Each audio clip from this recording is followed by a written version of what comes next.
I'm Bob Coleman, and we're talking Main Street and the small business lenders who help it grow. Thank you for joining us. Hey, we're going to start out. We have 5 great video clips in this episode. I'm going to start with Jovita Carranza, the new SBA administrator, and here's a clip of her testimony before the U.S. House of Representatives Small Business Committee. Thank you, Congressman. One of the first topics that was discussed or reviewed with me before I went through my nomination was the poultry issue. And since then, I have been brought up to speed. But I understand that the 7A program and lending opportunity is still appropriate and still available. And it was more about the independence between at that point, it was the chicken industry that we were referring to, and also the chicken farmers. So it's about protecting the chicken farmers and their ability to, as they access capital, that they have the independence and the ability to repay. And so that the industry is not demanding or having more control than necessary that would influence or impact. So it's a fairity issue, and I'd look forward to discussing with you in your office exactly how we're approaching this. I was at the Orange County Inland Empire annual luncheon. SBA Associate Administrator Bill Manger was there, and he stopped by, and we had a brief conversation. I'm with Bill Manger at the Inland Empire lunch special event, Associate Administrator of Capital Access. Tell me I got that right. You got it right. All right. Perfect, Bob. Bill, tell us what you do. So I run the Office of Capital Access at the Small Business Administration. Stop there. What is Capital Access? It means we help get money to worthy entrepreneurs and small businesses who cannot obtain that capital through the conventional marketplace. Very good. And why are you here? I'm here to talk to about 200 lenders that participate in our program, and maybe some that don't participate, to encourage them to increase their participation in our program, because with the economy doing so well, we want to make sure that everybody, every aspiring entrepreneur, can get the money and the lending that they need in order to realize the American dream.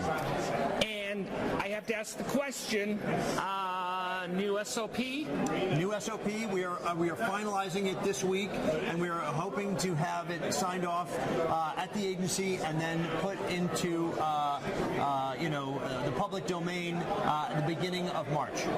And tell us, and there's some people out there, tell us the difference between career and non-career.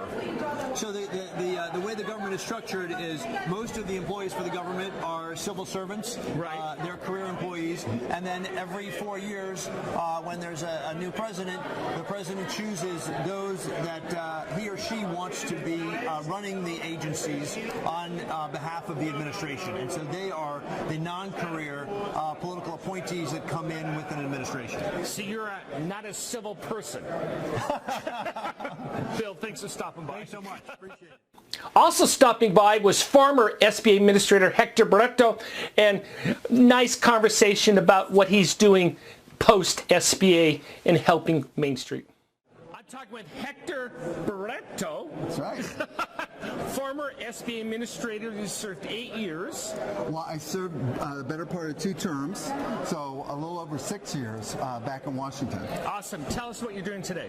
Well, today I'm the chairman of the Latino Coalition. We're a group that represents Hispanic small business. As many know, fastest growing segment of small business in the United States are these Hispanic businesses, 4 million strong, generating $800 billion in revenue every single year, and those numbers could double every 5 years. So we're trying to help them continue to grow and make great contributions to our economy. And how does that help Main Street?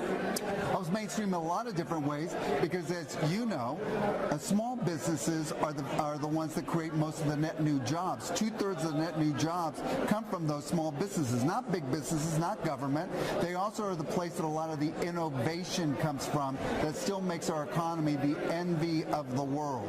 And so those small businesses, as they grow and contribute more to the economy, not only in terms of jobs, but innovation, is critically important for the future of our country. David Glockham is the Associate Administrator, let me make sure I get this right, Office of International Trade, U.S. Small Business Administration.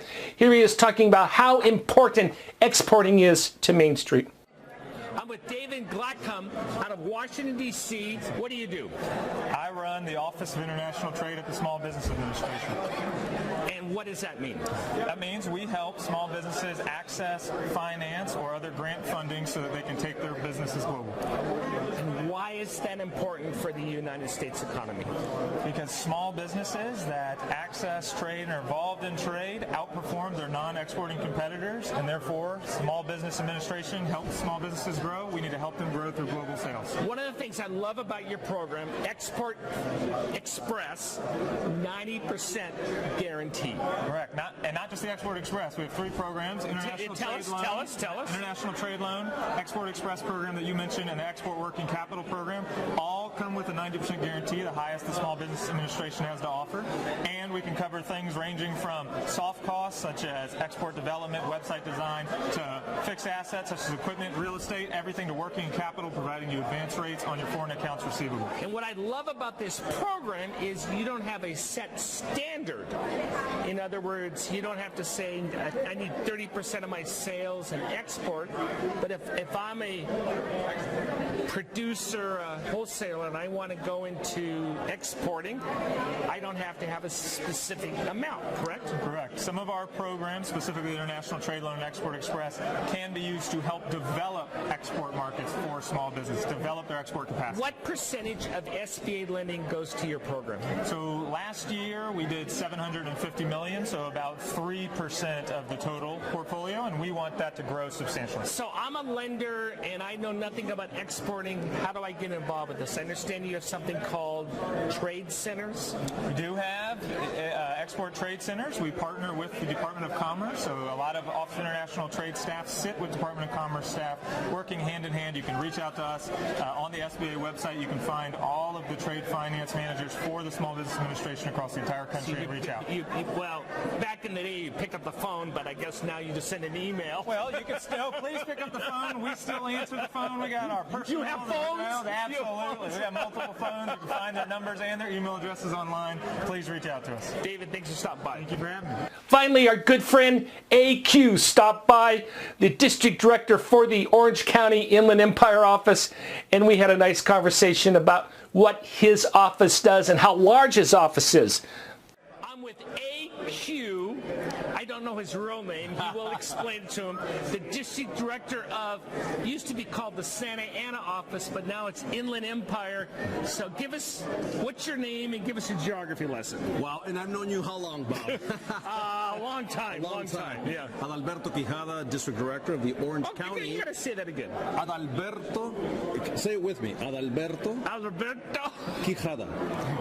Quijada. Yeah, I'm married to a Latina, so you should know. I should know this. Anyway, go ahead. So, how large is the?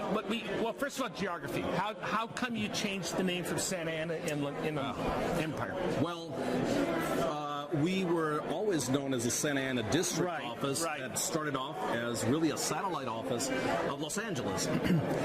The growth, of course, in our service territory that encompasses the counties of Orange, Riverside, San Bernardino, and as you know, you fellow Southern Californian, that San Bernardino County and Riverside County is known as the Inland Empire, San Bernardino being the largest county in the entire U.S. And I know that, and also larger than 5 states. There you go. Yeah. And I believe collectively the 3 counties represent larger. It's almost the county, or the district is almost as large as 10 U.S. states.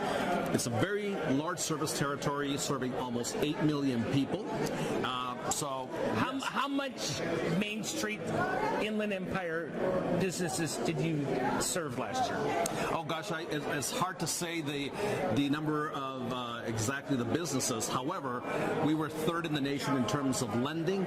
So a lot of money has gone into the hands of small businesses so they can start, they can grow.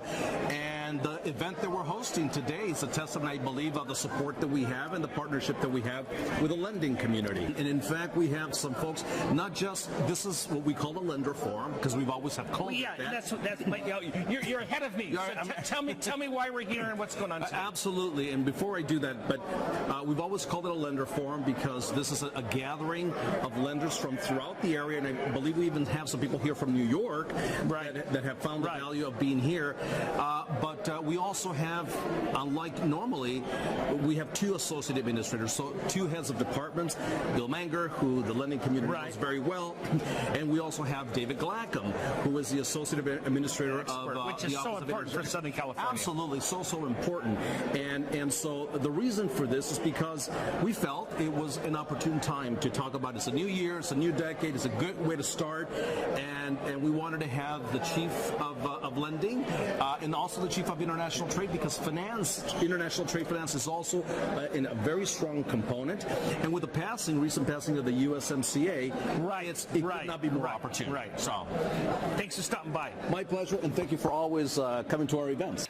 Thank you for joining us for the Coleman Report Update and for supporting America's Main Street, one entrepreneur at a time.